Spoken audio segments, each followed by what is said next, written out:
السلام علیکم۔ یہ ایک سوال ہے، جیسا کہ پہلے بھی بتایا تھا کہ میں نے قرآن سمجھنے کے اصول میں بتایا تھا کہ قرآن میں کہیں اختلاف نہیں آنا چاہیے، یہ اللہ کی کتاب ہونے کی دلیل ہے۔ اس حوالے سے پہلے بھی 2 سوالوں کے جوابات دے چکا ہوں، یہ تیسرا سوال ہے۔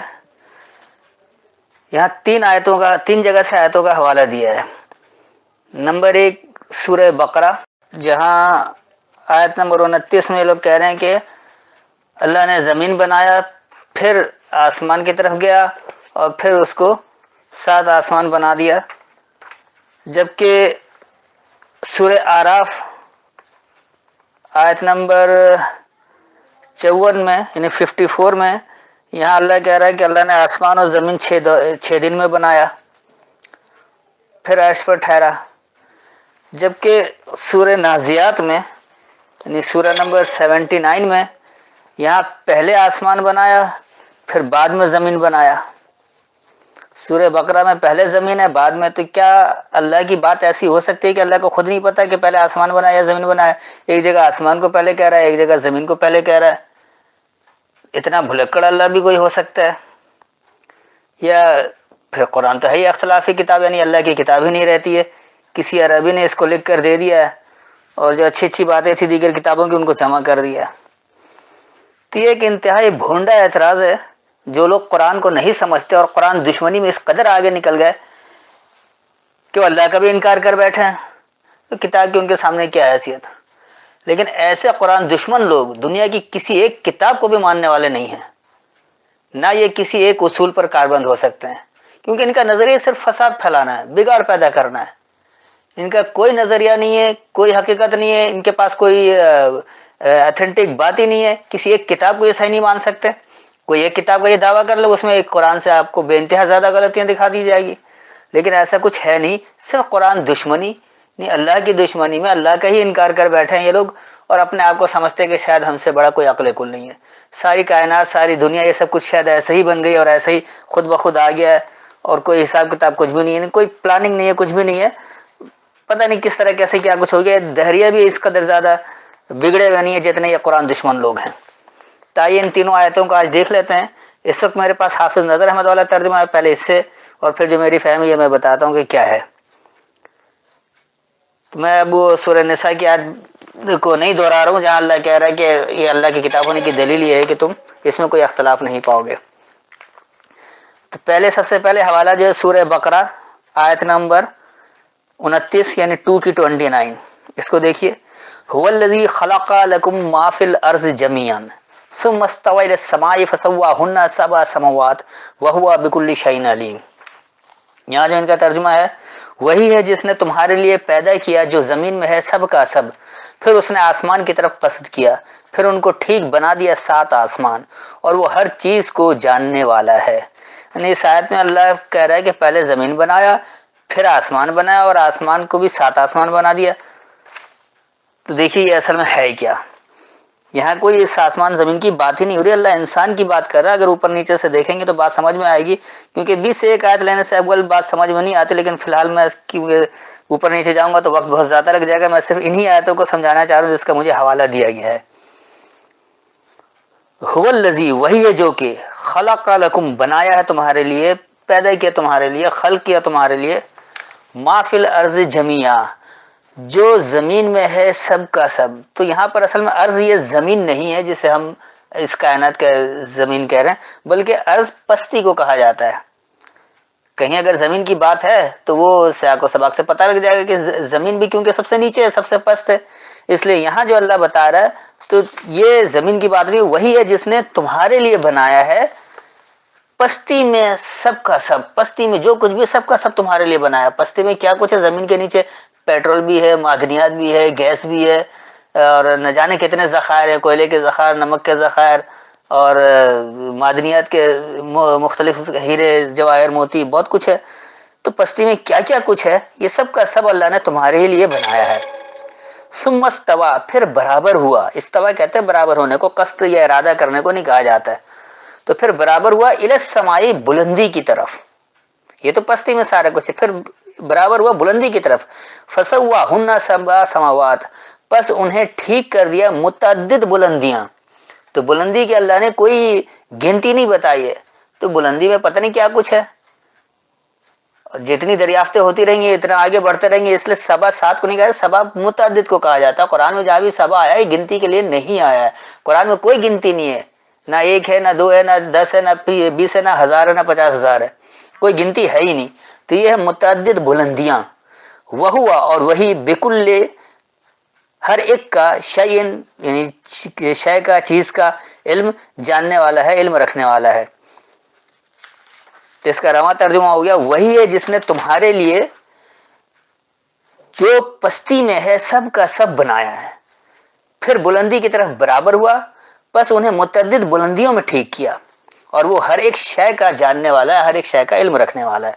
تو یہ اللہ نے انسانوں کے لیے بلندی پستی بنائی، اور اس میں جو کچھ ہے اس سے فائدہ اٹھانے کے لیے کہا گیا ہے. یہ تو ہو گئی پہلی آیت. اب دوسری آیت جو سورہ اعراف یعنی سورہ نمبر 7 اور اس کی آیت نمبر 7 کی 54 کا حوالہ ہے. تو آئیے پہلے اس کو دیکھ لیتے ہیں کہ یہ کیا ہے. ان ربکم اللہ الذی خلق السماوات والارض فی 6 ایام ثم استوى علی العرش یغشی اللیل النہار یطلبہ حثیثا والشمس والقمر والنجوم مسخرات بامرہ الا لہ الخلق والامر تبارک اللہ رب العالمین. جن کا ترجمہ ہے کہ بے شک تمہارا رب اللہ ہے جس نے زمین اور آسمان 6 دن میں بنائے، پھر اس نے قرار فرمایا عرش پر. دن ڈھانکتا ہے رات کو، اس کے پیچھے دن دوڑتا ہوا آتا ہے، اور سورج اور چاند اور ستارے اس کے حکم سے مسخر ہیں. یاد رکھو اسی کے لیے ہے پیدا کرنا اور حکم دینا، اللہ برکت والا ہے، سارے جہانوں کا رب ہے. اب اس ترجمے سے تو ایک عجیب سی بات آ جاتی ہے کہ اللہ نے آسمان زمین 6 دن میں بنایا ہے، پھر اللہ دن کا نام بھی نہیں دے رہا ہے. اس کے بعد پھر وہ کہہ رہا ہے کہ پھر وہ عرش پر قرار پکڑ لیا. اب عرش کہاں ہے اس کی بھی کوئی تفصیل نہیں ہے. پھر دن رات کو ڈھانپ رہا ہے، اس کے پیچھے دوڑ رہا ہے، سورج اور چاند ایسے سب اس کے حکم سے مسخر ہیں. تو یہ کیا کچھ ہے، ذرا اس کو بھی دیکھیں کہ آئیے دراصل اللہ اس میں آپ کو کیا ہدایت دے رہا ہے، اور آپ نے اسے ایک مافوق العقل والی بات، بیکار سی بھی بات، فضول بات بنا دیا جس سے کوئی ہدایت کے پہلو نہیں نکلتا ہے. ان ربکم اللہ، بے شک اللہ تمہارا ربوبیت کرنے والا ہے، تمہارا پالنے والا ہے. اللہ ہے کیا کہ الذی خلق السماوات والارض فی 6 ایام، وہ جس نے بنایا ہے بلندیاں اور پستی.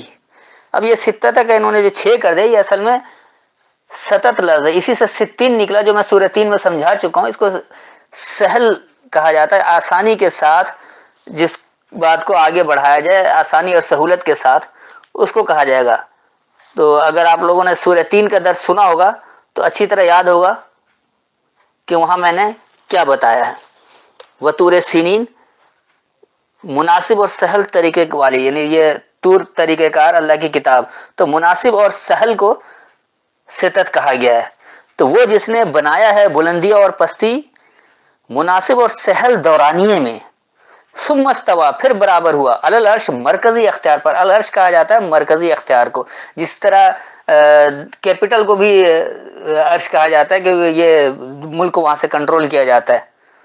پایا تخت بھی کہلاتا ہے، عرش بھی کہلاتا ہے. تو یہ جو ہے یہ کوئی ایسا عرش نہیں ہے کہ کہیں اللہ اوپر بیٹھا ہوا ہے کچھ کر رہا ہے، ایسا کچھ ہے ہی نہیں. یغشی اللیل النہار، ڈھانپ لیتی ہے تاریکی روشنی کو. غشی اسی سے نکلا جس کا مطلب ڈھانپ لینا، چھا جانا. تو تاریکی چھا جاتی ہے روشنی کے اوپر. یطلبہ وہ اسے طلب کرتی ہے، حسیسا لگاتار، حسس کہتے ہیں لگاتار طلب کرنا. تو یہ جو ہے ڈھانپ لیتی ہے تاریکی روشنی کو، وہ اسے طلب کرتی ہے لگاتار. تاریکی جو ہے جہاں آپ نافرمانی کریں گے آپ فوراً تاریکی میں جائیں گے، اندھیرے میں جائیں گے. تو اگر آپ روشنی اور اندھیرا کر لیں تو بھی بات سمجھ میں آتی ہے کہ اندھیرا جو وہ روشنی کو ڈھانپ لیتی ہے، اور یہ جو ہے طلب کر رہی ہوتی ہے، اور یہ مسلسل ہوتا ہے. یہ ایسا نہیں کہ کہیں رک جاتا ہے، تو لگاتار طلب کرنا ہی ہوتا ہے. والشمس والقمر، اب سورج اور چاند اور والنجوم اور ستارے جو ان کا، یہ میں پہلے بھی سمجھا چکا ہوں. الشمس انتہائی وضاحت کو کہا جاتا ہے، اسی لیے شماس واضح دشمن کو کہا جاتا ہے. جیسے انڈیا پاکستان واضح دشمن ہے، انڈیا ہر معاملے میں پاکستان کو دنیا سے گرانے کے لیے، پاکستان کو تباہ کرنے کے لیے ہر ممکن کوشش کرتا رہا. اور اس کی واضح مثال 71 میں مشرقی پاکستان کو علیحدہ کروانا انڈیا کا کارنامہ ہے، جو آج بھی اس کے وزیر اعظم فخر سے کہتا ہے کہ ہم نے پاکستان کو توڑا ہے. تو یہ ہے واضح دشمن. تو اسی لیے جو انتہائی وضاحت کی دلیل سے متحرک ہوتا ہے اس کو شمس کہا جاتا ہے، جو انتہائی واضح نمایاں ہو دشمنی میں۔ قمر غالب آنے کو کہا جاتا ہے، یہ چاند کو نہیں کہا جاتا، چاند کو بھی اس وقت قمر کہتے ہیں جب اس کی روشنی اس پر غالب آتی ہے، ورنہ پہلے دن دوسرے دن کے چاند کو بھی قمر نہیں کہتے ہیں۔ والنجوم، نجم میں نے پہلے ہی کہا تھا کہ چھوٹی ریاست کو کہتے ہیں، تو چھوٹی چھوٹی ریاستیں۔ مسخرات، بلا معاوضہ پابند ہو گئی، مسخر ہو گئی ہیں، بامر ہی اس کے معاملات کو۔ الا لہ الخلق والامر، تو الا کیا نہیں، لہ الخلق اس کے لیے ہے بنانا، خلق کرنا، وجود میں لانا، والامر اور معاملہ دینا۔ تبارک اللہ، تمہارے لیے بابرکت ہے اللہ رب العالمین جو ہر علم کی ربوبیت والا ہے۔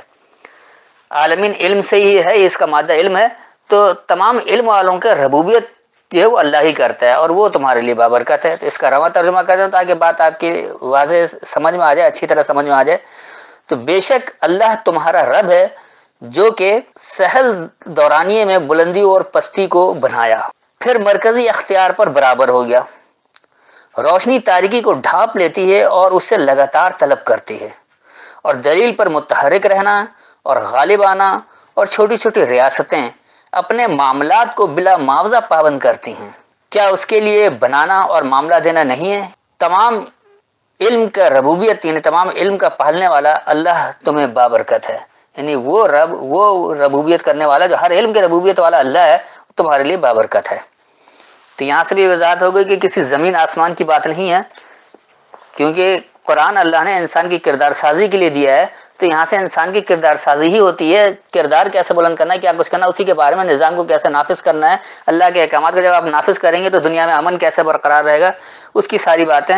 اب آ جائیے تیسری اور آخری جگہ، سورہ نازیات، اور سورہ نمبر 79، اور اس کی آیت نمبر انہوں نے جو حوالہ دیا ہے وہ 27 سے لے کر 33 تک، یعنی 27 سے 33 تک۔ تو آئیے اس کو بھی دیکھ لیتے کہ یہاں کیا ہے۔ اَأَنتُمْ أَشَدُّ خَلْقًا أَمِ السَّمَاءُ بَنَاهَا رَفَعَ سَمْكَهَا فَسَوَّاهَا وَأَغْطَشَ لَيْلَهَا وَأَخْرَجَ ضُحَاهَا وَالْأَرْضَ بَعْدَ ذَلِكَ دَحَاهَا أَخْرَجَ مِنْهَا مَاءَهَا وَمَرْعَاهَا وَالْجِبَالَ أَرْسَاهَا مَتَاعًا لَكُمْ وَلِأَنْعَامِكُمْ۔ جو ان کا ترجمہ ہے، کیا تمہارا بنانا زیادہ مشکل ہے یا آسمان کا؟ اس نے اس کو بنایا، اس کی چھت کو بلند کیا، پھر اس کو درست کیا، اس کی رات کو تاریک کر دیا اور نکالی دن کی روشنی، اور اس کے بعد زمین کو بچھایا، اس سے اس کا پانی نکالا اور اس کا چارہ، اور پہاڑ کو قائم کیا تمہارے اور تمہارے چوپایوں کے فائدے کے لیے۔ یہاں سے یہ کہتے ہیں کہ دیکھیں یہاں پر اللہ کہہ رہا ہے کہ پہلے اس نے آسمان بنایا ہے پھر زمین بنایا، جبکہ سورہ بقرہ میں پہلے زمین کی بات ہو رہی بعد میں آسمان کی بات ہو رہی۔ تو اللہ نے پہلے آسمان بنایا پہلے زمین بنایا؟ اللہ کو خود نہیں پتا، ایک جگہ کچھ کہہ رہا ہے دوسری جگہ کچھ کہہ رہا ہے، نہیں، اللہ کو بھی آپ نے انسان کے زمرے میں کھڑا کر دیا جس کو پتہ ہی نہیں کہ کل اس نے کیا کہا تھا آج کیا کہہ رہا ہے۔ اللہ کی بات میں کوئی تبدیلی ہی نہیں ہے، اللہ یہ کہتا ہے کہ اس کے قول میں کوئی تبدیلی نہیں ہے، اور یہ تبدیلی ثابت کر رہے ہیں ایسے لوگ جو اس ترجمے کو مانتے ہیں، گویا وہ اللہ کی کتاب قرآن کو اللہ کی کتاب مانتے ہی نہیں ہیں۔ تو آئیے دیکھیے یہ کیا ہے، اگر اللہ کی بات کو اللہ کے کلام سے ہی سمجھیں تو بات واضح ہو جاتی ہے۔ اللہ کے کلام میں اگر شرک کریں گے تو یقینی سی بات ہے کہ یہی کچھ ہوگا جس کے تحت آپ لوگ خود قرآن کو اللہ کی کتاب نہیں مانتے ہیں، کہتے تو ہیں لیکن مانتے نہیں ہیں۔ ایسے مترجم لوگ جس اس ترجمے کو صحیح مانتا ہے، دراصل لوگ زبانی دعوے دار ہیں کہ قرآن آخری اور مکمل کتاب ہے، اور اسے عملاً وہ مانتے ہی نہیں ہیں۔ ان کے ترجمے میں اتنا تضاد ہے کہ خود کہتے ہیں کہ تضاد والی کتاب ہے، تو پھر تو اللہ کی کتاب ہی نہیں رہی۔ اسی میں اس کی دلیل موجود ہے۔ آئیے دیکھیے یہ کیا ہے، اَأَنْتُمْ أَشَدُّ، کیا تم زیادہ سخت ہو، خلقاً بننے میں، وجود میں آنے میں، ام السماء یا بلندی، بناہا اس کو بنایا ہے، تو کیا تمہیں بنانا، تمہیں وجود میں لانا زیادہ سخت ہے یا بلندی اسے بنایا ہے؟ رفع رفت ہے، رفت کہتے ہیں اعلیٰ برتری کو، سم کہا اسے بلند کیا۔ سمک جو ہے یہ پورے قرآن میں ایک ہی بار آیا ہے، تو اس لیے اس کی کوئی اور تصریف آیات کے ذریعے نہیں بتا سکتے، تو یہ ہے ہی بلند کرنا۔ فسواہا پس اسے ٹھیک کیا، تو اسے بلند کیا اعلیٰ برتری، پس اسے ٹھیک کیا۔ واغطشا لیلہا، غطش کہتے ہیں اندھیرا کرنے کو، آپ تاریکی چھانے کو بھی کہہ سکتے ہیں، اس لیے انہوں نے تاریک کر دیا، اس کی رات انہوں نے کر دیا۔ جبکہ لیل کہتے ہیں تاریکی کو، لیل رات کو بھی اسی لیے کہا جاتا ہے کہ وہ بھی تاریک ہے. تو یہاں پر کیونکہ اندھیرا یا تاریکی غتش کے لیے آ گیا ہے، لیل جو ہے وہ آپ اس کو یہ کہہ لیں کہ رات بھی کہہ سکتے ہیں، اور جس میں روشنی نہ ہو تو اس کی تاریکی کو اندھیرا کیا. جو اس کی تاریکی ہے وہ اندھیرے میں بالکل شاگرد کچھ نہیں نظر آتا ہے. واخرجا ضحاہا، اور خارج کیا جو انہوں نے ضحا کو دن کی روشنی کر دیا، جبکہ واضح ہونا، جیسے ضحا میں نے سورۃ ضحا میں سمجھا دیا ہے کہ ضحا کہتے ہیں وضاحت کو، تو اس کی وضاحت، اور نکالا اس سے اس کی وضاحت. یہ تاریکی جو چھا گئی ہے، جو تاریکی بالکل اندھیرا ہو گیا ہے، جو اس کی تاریکی انتہائی اندھیرے میں ہے، تو نکالا بھی اس سے اس کی وضاحت کہ آپ اس تاریکی سے کیسے نکل سکتے ہیں. اس لیے آگے کہہ رہے کہ والارض بعد ذلک دحاہا، اور پستی جو ہے اسی کے بعد وہی بچھا ہوا ہے. جو پستی ہے اسی کے بعد وہ بچھی ہوئی ہے. جب آپ وضاحت کے باوجود بھی عمل کرنا نہیں چاہتے ہیں، آپ اپنے ملاوٹی لوگوں کو ہی، یعنی اللہ کے کلام میں شرک کے بغیر آپ اللہ کے کلام کو نہیں سمجھ سکتے، آپ شرک کرتے رہتے، آپ اس کی بات کو نہیں مانتے، تو آپ پستی ہی میں رہیں گے. آپ تو سما کی طرف نہیں آ سکتے، بلندی کی طرف آ ہی نہیں سکتے. تو اور جو پستی ہے اسی کے بعد وہ اس سے بچ گئی ہے. جتنا آپ اللہ کی کتاب کا انکار کریں گے، آپ اللہ کے احکامات کا انکار کریں گے، اللہ کے نظریے کا انکار کریں جو اللہ نے دیا انسانوں کے لیے، تو آپ پستی ہی میں رہیں گے. اخرج منہا، خارج کیا اس سے، ماہا، اس کی کتاب. ماں اللہ اپنی کتاب کو ہی کہتا ہے، یہ کتاب کا پانی. تو یہ کتاب کا پانی کیا ہوتا ہے نا، اس سے آپ احکامات کو سمجھیں، اس پر عمل کریں، اس سے جو آپ فائدہ حاصل کریں گے. تو نکالا اس سے اس کی کتاب، ومراہا، اور اس کی نگہبانی. یہ چارہ وارہ کوئی نہیں ہے کہ چارہ بنا دیا، بلکہ ریت اسی سے نکلا ہے، ریت کی نگہبانی کرتے ہیں. ریت کی نگہبانی کون کرتا ہے؟ جو اقتدار والا ہوتا ہے. تو اسی طرح اللہ جو تمام خالق ہے، سب کا خالق ہے، اس نے ہر ایک کی نگہبانی کا بوجھ اٹھایا ہوا ہے، تو وہ نگہبانی کر رہا ہے. اور نگہبانی کس طرح کر رہا ہے کہ اس نے اپنی ہدایت کی کتاب دے دی کہ دیکھو ایسا کرو گے تو اس طرح یہ اچھا نتیجہ حاصل ہوگا، اور انکار کرو گے تو غلط نتیجہ آ جائے گا. وہ اس کی نگہبانی کر رہا ہے، اور اس کے اصول کے مطابق نگہبانی قیامت تک جاری رہے گی. اسے کوئی نہیں روک سکتا، نہ اسے پہلے کسی نے بدلا، نہ آج کوئی بدل سکتا ہے. جو عمل کرے گا اسی کو نتیجہ ملے گا، جو نہیں کرے گا اسے قطعا نہیں ملے گا. آگے آ رہا والجبال ارساہا، جبل کہتے ہیں مضبوط جمے ہوئے کو، تو اور جو خاص مضبوط جمے ہوئے ہیں اس کو بھیجا ہے. تو اللہ جو احکامات بھیجا ہے وہ خاص مضبوط جمع ہو، اس کے وہی نتائج آئیں گے جو اللہ دے رہا ہے. اگر وہ نتیجہ نہیں آ رہا تو آپ سمجھ لیجئے کہ آپ کے فہم میں غلطی ہے، آپ غلط سمجھ رہے ہیں. آپ مروجہ عربی اور گرامر کے تحت پڑھے رہیں گے، آپ کبھی قرآن کی ہدایت تک نہیں پہنچ سکتے، کیونکہ یہ عربی مروجہ بنائی گئی ہے قرآن کے خلاف، اور یہ گرامر بھی قرآن کے خلاف بنائے گئے تاکہ آپ قرآن کی ہدایت تک نہ پہنچ سکیں. آپ ہدایت تک نہیں پہنچیں گے تو آپ اللہ کے انکاری رہیں گے، آپ وہ نتیجہ کبھی نہیں حاصل کر سکیں گے، آپ ہمیشہ غلام کے غلام رہیں گے. اللہ آپ کو آزاد انسان بنانا چاہ رہا ہے، اللہ امن دے رہا ہے، اور آپ بدامنی اور یہ چاہ رہے. اللہ کہہ رہا ہے لا خوف علیہم ولا هم يحزنون، آپ نہ خوف میں رہیں گے نہ حزن میں رہیں گے، نہ آپ غمگین بھی نہیں ہوں گے، آپ کو کوئی خوف بھی نہیں ہوگا. لیکن آپ نے اللہ کے احکامات کی نافرمانی کر کے خوف میں بھی مبتلا کر رکھا ہے، اور غمگین بھی ہوتا ہے کہ یہ کیا ہو گیا، کاش ایسا غلط ہے، کاش یہ ہو جاتے. تو آپ ہمیشہ غمزدہ بھی رہتے ہیں، اور ہمیشہ آپ بدامنی اور یعنی خوف میں بھی رہتے ہیں. تو یہ جو خاص مضبوط جمع ہوئے اس کو بھیجا ہے. اور یہ کس لیے بھیجا ہے؟ متاع لکم ولانعامکم، ایک نظریہ ہے تمہارے لیے اور تمہاری نعمتوں کے لیے. جب آپ اللہ کے احکامات پر عمل کرتے ہیں تو یہ آپ کے لیے بھی نظریہ ہے، اور ان نعمتوں کے لیے بھی نظریہ ہے، کیونکہ جتنا آپ سمجھیں گے اتنی نعمتیں آپ زیادہ سے زیادہ حاصل کر سکتے ہیں. جتنا آپ نافرمان ہوں گے آپ پیچھے رہیں گے. جس قدر اللہ کی بات کو مانیں گے، جس قدر اللہ کے دیے گئے نظریے کو نافذ کریں گے، تو آپ کی نعمتیں بھی آگے بڑھتی رہیں گی، اور آپ خود بھی اس نظریے سے فائدہ اٹھاتے رہیں گے. اور نہیں کریں گے تو آپ پستی میں گرتے رہیں گے، جس طرح آج کی دنیا کے مسلمانوں کا حال ہے. آج کے جتنے مسلمان ہیں دنیا بھر کے، سب نام نہاد مسلمان ہیں. اللہ کے احکامات کو کوئی بھی غیر اللہ کے کلام کے شرک کے بغیر نہیں سمجھ رہا. اس کی وجہ یہ ہے کہ وہ مروجہ عربی میں اور گرامر میں پھنسے ہوئے ہیں، اور وہ سمجھتے ہیں کہ بس یہی ٹھیک ہے، بھلے قرآن میں اختلاف آ رہا ہے لیکن ہمارا ترجمہ غلط نہیں ہوگا. اور جو عربی بنتے ہیں کہ ہمیں عربی آتی ہے، تو قرآن والی عربی ان کو خود نہیں پتہ، اس لیے وہ بھی اسی میں چل رہے ہیں. یہ سب سے پہلے عربیوں نے تو قرآن کے خلاف کیا، قرآن کے خلاف پورا بخاری اٹھا کر آپ کو دے دیا کہ لو اللہ قرآن کے جیسا کہہ رہا ہے، قرآن کو اس سے زیادہ اس نے نافذ بھی کروا دیا. آج لوگ قرآن نہیں مانتے، بخاری کو زیادہ مانتے ہیں، بخاری کے ذریعے قرآن سمجھ رہے ہیں، اس لیے قرآن والے نتائج تک نہیں پہنچ رہے، دنیا میں ذلیل و خوار ہو رہے ہیں، اور ایسے ہی ذلیل و خوار ہوتے رہیں گے جب تک اللہ کے کلام کو غیر اللہ کے کلام کے شرک کے بغیر سمجھ کر عمل نہیں کریں گے۔ تو میں ایک بار اس کا رواں ترجمہ کر دوں تاکہ بات آپ کے آسانی سے سمجھ میں آ جائے۔ تو کیا تمہیں وجود میں لانا زیادہ سخت ہے یا بلندیاں؟ اسے بنایا ہے اعلیٰ برتری جو اسے بلند کرے، بس اسے ٹھیک کیا اور اس کی تاریکی کو اندھیرا کیا ہے اور نکالا اس سے اس کی وضاحت، اور پستی اسی کے بعد وہ بچھی ہوئی ہے، نکالا اس سے اس کی کتاب اور اس کی نگہبانی، اور خاص مضبوط جمے ہوئے، بلند و مضبوط جمے ہوئے اس کو بھیجا ہے، تمہارے لیے اور تمہاری نعمتوں کے لیے نظریہ ہے۔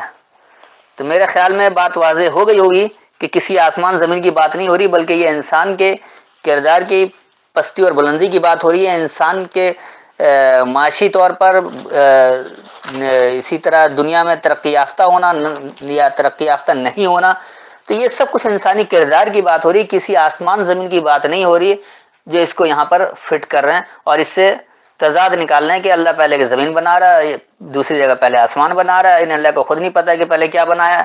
تو ایسی کوئی اختلافی بات نہیں ہے، قرآن اختلاف سے نابلد ہے۔ اگر اس میں اختلاف ہوتا تو یہ واقعی اللہ کی کتاب نہیں ہوتی۔